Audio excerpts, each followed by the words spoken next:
नमस्कार, जय श्री कृष्णा।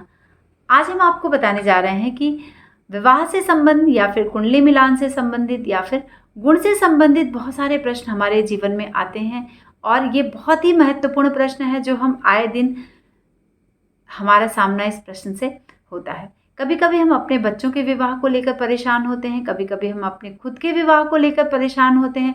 बहुत सारे अच्छे रिश्ते जो हैं वो टूट जाते हैं इसी कारण से कि उनकी जन्म कुंडली का मिलान, गुणों का मिलान नहीं हो रहा है ना। तो चलिए आज हम इस वीडियो में आपको बताने जा रहे हैं कि अगर आपके समक्ष ऐसी कोई समस्या है, आप एक दूसरे को पसंद करते हैं और सिर्फ इस कारण से आपका विवाह नहीं हो पा रहा है कि आपकी जन्म कुंडली का मिलान नहीं हो रहा है या फिर गुण 18 से कम है तो इसका समाधान आपको इस वीडियो में मिल जाएगा और आप डिसीजन पर पहुंच जाएंगे कि अगर ऐसा नहीं है तब भी हमारा विवाह हो सकता है, बहुत सारे महत्वपूर्ण पॉजिटिव पॉइंट्स को देखने के बाद।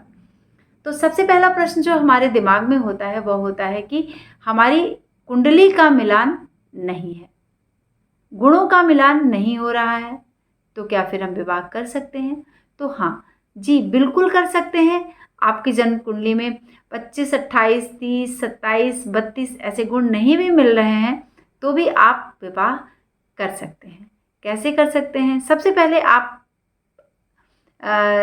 अपने वर और कन्या की जन्म कुंडली को ले लें और उनमें स्थित ग्रहों की शुभता को देख लें। ग्रह का जो योग है वह अगर शुभ है, दोनों की जन्मपत्री में एक दूसरे से मिल कर वह शुभता की तरफ आगे बढ़ रहे हैं तो आप अंतिम समाधान पर पहुंच सकते हैं कि वह विवाह आप कर सकते हैं। या आपका खुद का विवाह हो या फिर आपके पुत्र और पुत्री का विवाह हो या फिर आप किसी की जन्मपत्री के विषय में देख रहे हैं, जान रहे हैं या फिर जांच रहे हैं।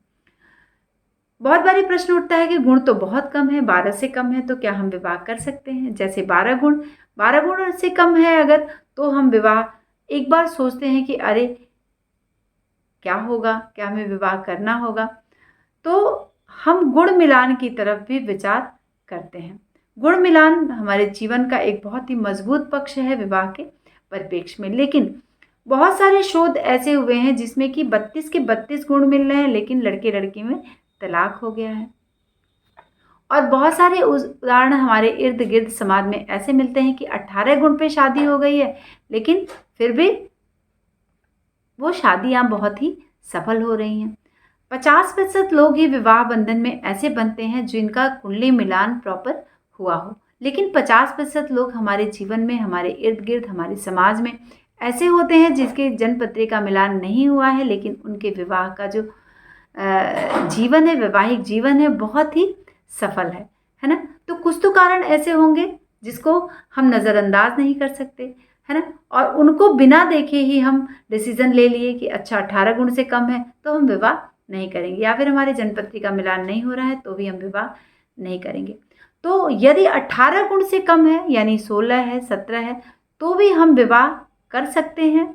और बहुत सारे ऐसे पॉइंट्स हैं जिसमें ग्रह मैत्री सबसे मजबूत पक्ष है, जिसमें कि हमें ग्रह मैत्री का मिलान देख लेना चाहिए। और अगर ग्रह मैत्री नहीं है तो हमें बकूट का मिलान देख लेना चाहिए और इसके आधार पर अपनी जन्मपत्री के शुभ ग्रहों को भी हमें देख लेना चाहिए। और यदि 15 गुण भी हैं तो भी हम विवाह के लिए एलिजिबल हो जाते हैं और हाँ कर देते हैं कि यह विवाह निश्चित तौर पर सफल होगा ही होगा।